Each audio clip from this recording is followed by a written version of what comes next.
Farm Business Uganda ekitongole ky'abalimi n'abalunzi bano bawa abalimi n'abalunzi amagezi agabayamba okwekulankulanya n'okwenyumiriza mu bye bakola. Gwe omulunzi w'enkoko omuli eza broilers, crailers, saso, layers ne loko jangu ofuna amagezi ku ngeri ey'ozirabiriramu olyoke ofune amagoba. Ate bwe kituuka ku byennyanja basima ebidiba n'okusomesa ku nnunda ennungi ey'ebyennyanja omuli empuuta, emali, engege. Ate tebakoma okwo bakuyigiriza n'okutabula emmere y'ebyennyanja okusinziira ku stage ze biba biriko. Omulunzi w'ente, embuzi, endiga, obumyu nawe batuukirira ofuna amagezi. Aba Farm Business Uganda bakowola naawe alunda embizzi okubeetanira anti bakufunira breed z'embizzi ennungi ezikula amangu omuli Landrace, Large White, Hampshire kuteeka ne Cambrough. Gwe omulimi n'omulunzi lekera kwemulugunya beekwate tojja kwejjusa. Bakufunira ensigo kw'oteeka n'okusomesa ku ndima y'omulembe ekwatagana n'ebibala omuli emicungwa, emiyembe, amapaapaali, obutunda n'ebirala bingi. Gwe omulimi wa vanilla naawe teweegayaalirira anti aba Farm Business Uganda webali okuyamba. Gwe omulimi w'ebitooke naawe jangu obeebuuzeeko ku butya bw'osimba ebitooke ne bitakuwa kiwuka ate ne bibala bulungi. Funa amagezi ku kika ky'emiti egikula amangu egigumira embeera y'obudde omuli emisizi, peyini, kalitunsi, emivule n'ebika by'emiti ebirala bingi. Aba Farm Business Uganda bakuyambako okufuna ebigimusa ebirungi eby'omulembe okuli eby'omu ttaka n'okufuuyira n'amadagala ag'enjawulo agayamba ebirime byo okukula obulungi nga tebirumbibwa biwuka. Ebirime omuli muwogo, soya, kasooli, lumonde, kabeji, ensujju, watermelon, ennyaanya, obutiko, ebijanjaalo n'ebirime ebirala bingi. Ebintu bino byonna bakuwa amagezi ku byo okossaako n'okubikufunira. Okumanya ebisinga osobola okubirako aba Farm Business Uganda ku 0753 19 95 12 oba 0761 48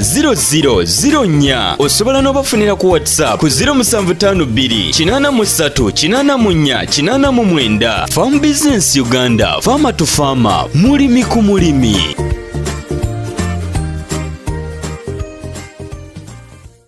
Ziva wa magezi kyenjiza okugamba tukikozesezaako nekituyamba oba nekitukolera. Ekitooke jjukira kikula kidda waggulu tekiryanga kidda wansi. Kyovola nti nemmere y'ekitooke twagala nnyo giteeka mu mabbali kirya kidda muno weemuti kirya kidda waggulu. Kati kizibu emyalya y'ekiroko okudda wansi bwe giti. Kati abateeka manure wansi ndooza mwetegera kyendi obagamba manure asooka mu kinnya. Ekitooke kidda kikula kirya kidda waggulu. Kati oba manure tusima tugeze oba nkonko oba netusima obukonko manure ne tumuziika mu ttaka ne tuzaawo ettaka ne tukozesa oluusi ettaka ne tukozesa ebirala. Ago gonna magezi ga bulimi na bulunzi. Kakati bw'omala osima ekitooke kino maze okisiima tugeze ozizaamu akataka manure wansi bode baite bisobola bubisi tebisobola okisimbye bulungi ogenda kuleeta obusoobo. Osobola okukola ebbaafu bbiri ez'obusa nga ebbaafu bbiri tubale nti ebbaafu bbiri bbiri buli kinnya. Obusoobo buleeta obuyiwe obubisi bw'oleeta n'obuyiwa bala okuva ku kitooke we kiri okwetooloola nti efuuti emu tugeze wakima ekinnya kya fuuti meka fuuti 3. Kati okuva ku kitooke wano wakati wakyo wekisimbye bala efuuti emu kwetooloola efuuti emu kinnya kireze nesigadde fuuti 2. Leeta obusoobo obuyiwe bw'oti emabbali. Bw'obuyiwa bw'oti emabbali leeta enkumbi obenga abwanjala obwanjale bw'oti naye nga wano space eno gireseeyo ya fuuti emu okuva ku kinnya. Kati kitegeeza tusima ekinnya kya fuuti meka kya fuuti 3. Bwe ziba nga wasimye fuuti 2 kitundu tugeze mu bugazi efuuti emu gireka eyo okozese n'emu ekitundu eba esigaddeyo mu bugazi bw'oti. Leeta ebbaafu zo 2 niwe ziba 3 tugeze ng'obusoobo bwewulira buleete buteekewo obusa bubisi. Kati wulira omusana gugenda kwaka gukaze obusoobo supiidi mu kifo ky'obuleka wali bukaliye wali entuumu ate ng'ebiseera bya nkuba ng'obusa buli wali entuumu buyinza otwala ekiseera okukala. Kati wano bugenda kala supiidi.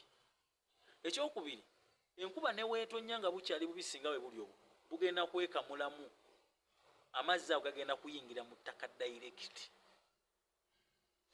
Naye waki temutuwa ku ssente? Emisomo gino egy'online mwandibadde mutuwa ku ssente bannange, mutuwe ku ssente. Ekyo kyo kati obusawo naye bwa bubise enkuba tugeze ne tonyanga bwetonye badde yeesibyemu kati yino ndaba etandisezeemu.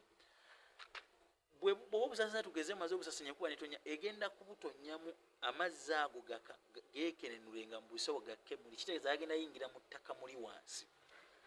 Gajja asobola okukonnekitinga n'emirandira gy'ekitooke egiri wansi. Kakati mu kubanga tugenda mu maaso ne process eno ekitooke kyaffe kikula, obusawo buno bagenda babuziika. Era ojja tuuka akaseera nga tokyabula waliwo ettaka bugendagenda bweziika. Funayo akadde tugeze bumaze okukala, tulisoma ku kitooke, tuli kulima. Kati nzize bawa musomo oba munaava mu paati 4 oba paati mmeka, tuli ku nsonga za kitooke. Kati gwenno omulimu funa enkumbi tugeze oli wambaale. Kati buweemu bwe guba ng'omusana gwanse, buweemu ewiikisi 3 bujja bumaze okukala bulungi, era nga bamaze obukenenulamu ekinyusi kiri eri kisse mu ttaka. Kati kola bw'oti, funa enkumbi wiikisi 3 ziyiseewo, jangu obutemeeteme ng'olinga buvulugana ettaka, weetoloola ekitooke ekyo olinga buvulugana ki. Twasima ekinnya kya fuuti mmeka? 3 wansi ne wansi wano, ne mu bugazi waggulu ziri 3. Kakati jangu oba atambula ng'avuluga. Kakati enkuba egenda tonnya, kati akasaawa kagenda kubanga weddeko katabudde n'ettaka awo, kagenda banga katudde bulungi. Ekitooke ekyo kirye, ojja laba enjawulo. Oli eyasimba direct obusawo wali wansi, naawe asimbye n'okozesa method eyo. Bagamba nti ebitooke oba nti okulunda n'okulima methods nnyingi z'olina okuyitamu. Olime oba olunde ofune amagoba mu nsonga ez'okulima ne mu nsonga ez'okulunda. Era naawe bode baite bisobola alina bisobola. For example, tudda kati tuli kusoma, olina kalimbe wa nkoko, tugeze oyagala musimbisa kitooke. Bw'oteeka kalimbe ow'enkoko mu kinnya, tomukola tomubikkako, tugeze oyiwemu oba ebbaafu emu oba ebbaafu 2, tugeze nti oyiwemu amalozeeko ettaka osimbe. Bagenda fumba ekitooke era tekigenda kudda nga bw'okyala, bagenda kifumba wansi. Kalimba ono ogenda mukozesa otya? Kalimba ono mukwata ebbaafu ezo okisinzira obungi bw'olina, oba 2 zijjudde bulungi, ziyiwe mu kinnya. Kwata ettaka liri ly'ogenda okukozesa okusimba, lizze mu kinnya, tandika ottabula kalimba ono n'ettaka eryogenda osimbisa. Era ogenda kukozesa method eri gye twatandikiddeko oba okyagijjukira, nti yerulawo katono, tokolokota paka wansi nti okituulize ddala kuli. Yerulawo okwo kifune kwe kituula, kusigaleko kakatala kwe kituula, leeta n'ettaka olizzeewo. Ekyenjawulo ekiri ku kalimba ono nti aleeta ebiwuka. Kiddemu nti ekyenjawulo ekiri ku kalimba ono aleeta ebiwuka, era ebiwuka bino bisolokosa ekitooke ekyo. Kati ogenda kukola otya? Era kyova nti abantu abakozesa ennyo kalimbwe mulina okubanga eddagala okufuuyira ebitooke byammwe ye baana baliwo. Bw'omala okisimba, tugeze bw'omala otabula kalimba ono bannange n'ekirala tomusimbirawo. Kimbadde nkyerabidde, toleeta okomaze omuteeka mu soko okiweemu. Tugeze kalimba ono amala okuwola, amaze okwetabula, naye tomusimbirawo awo, topakuga bagenda kwokya ekitooke kyo, bagenda kyokya. Kakati kitegeeza sooka omulindemu nku abenga awulira, ojja mulaba ng'ebbugumu temuli, leeta ekitooke ekyo kiteekemu. Tomusimba ng'omusimbira nti no olw'okuba omaze otabula kati okisimbirewo. Kitegeeza bw'omala funayo ng'omaze okiteekamu, ojja funa ebbomba ogiteekemu eddagala, oba ofunye tugeze in case ka rocket kenjosa okukwogerako, oteeke mu bbomba nga kakambwemu, ojje tugeze omaze okisimamu omaze kalimbo namaze okuwola jjangu ng'ofuuyira ku kinnya ekyo bwoti ogenda tangira ebiwuka nga kaasa n'agawuka agala agalumba ebitooke agakuba mu bitooke ebituli na buli kimu okubanga galumba ekitooke ekyo kiva nti no gwasimbisa kalimbo mu ngeri ey'enjawulo ogenda okulaba nga kalimbo ono bw'omuse akubye nnyo ekitooke kino ekitooke kyanguya mangu ofuna agawuka agayingira mu kitooke negakyonoona. Tuli mu nsonga za kulima kitooke. Ekitooke yemu ku bizinesi gye wandibadde olima gye wandibadde okola nomanya nti mu myaka 2 ngenda beera sikyawunyikamu. Olina eka ey'ettaka ogiteeseteese otya? Giteekeko olusuku olw'ebitooke. Olusuku olwaba ebyo ebitooke twamaze n'oteekamu emmwanyi nga bw'olaba. Emmwanyi lusuku neteekeramu ddala n'emmwanyi. Ebikwetu watwaladdeyo ebirime okuli ffene, eyo bizinesi ya ffene esazo mukimanyi eyo bizinesi ya ffene. Twaladdeyo emiyembe eyo bizinesi. Emiti giringa mu 7 tebayita ebisobola oba yes bode bayita ebisobola ebitooke ebyo byagenze kakati ebisobola ali okwetoloola ebimbe mwegiri fakedo mwali yo bizinesi emmwanyi mweziri oli kubanga okitegeera oyo mu myaka 2 bwegiti mu myaka eki ojja aba tokyasobola tuula naye ne mubaako emboozi gye munyumya nga yabwavu.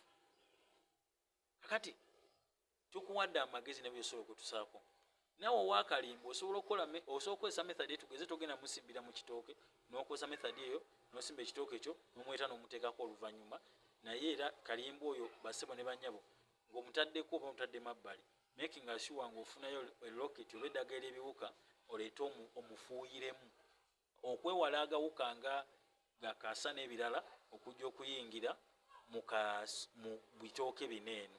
Era we wayita akaseera ojja kujja ovuluge okwetoloola nga bw'ogize era space gy'obolekawo ya fuuti nnamba toteekera ddala kuli ku kitooke kwennyini kubanga baba bagenda kikola ki kubanga baba bagenda kukifumba ate omayize nga okoze loosi mu bitooke byo mu mbeera efaanako bwetyo. Basebo ne bannyabo okulima kulimu ssente okulunda kulimu ssente. Yingira okulima ng'osoose n'ofuna amagezi. Ssente tezikola naye amagezi gakola. Kolagana n'abantu abatuufu abayinza okuyambako okufuna ebyo. Nja kwebaza bakolaganye ne Farm Business Uganda muntu akubira essimu n'akugamba nja kumpeeze n'omuweereza ebintu ate nga tolina mu gundi yonna. Ndowooza okuva we twatandikira atubale mu famungi bw'otuweereza ssente tugenda kuweereza ekintu kunaku ekyo tubeera olwo tewaliiwo mbeera yonna egamba nti oba nti ebintu byo tubibulankanyiriza mu mbeera efaanako. So twagala okwebaza nti oba twesize nawe tuba twewuunyiza nnyo kubanga watugambye ekintu ate ne tukimubanga tukimuwadde mu budde obutuufu. Yingira olime ekitooke mu myaka era ndowooza no client mu myaka 2 ssente agenda ba mu kulima nga naye agiraba. Kakati gwolaba tugenda musimbira ekaizi za bogoya nga ndiizi kuliko ebikolondooza nga 5 kakati yasigadde yenna bogoya asigadde yenna bogoya. Kakati oyo emyaka egyo munampulirira mu myaka egyo. So basebo ne bannyabo njagala kubeera nga tukomaano sabo sharing subscribing sharing link yotegeze ku bantu ku Farm Business Uganda katusomye ekitooke tujja kudda ate ku mazo kisimba enkolera yaakyo ensayira yaakyo ennima yaakyo enteekako yaaki yebigimusanga olwedde kimaze okwata olwo nno ogenda kikola otya. Tukyali mu nsonga za kitooke ate tujja kukomawo tukusomese mu mbeera efaanako bwe tune twebaza bakiraya nti mwebale okubeera nga nandi kimutwesiga ne tubawa amagezi ate era ne mutambula wamu naffe. Si byangu naye ate tugamba nti alemeddeko yafuna.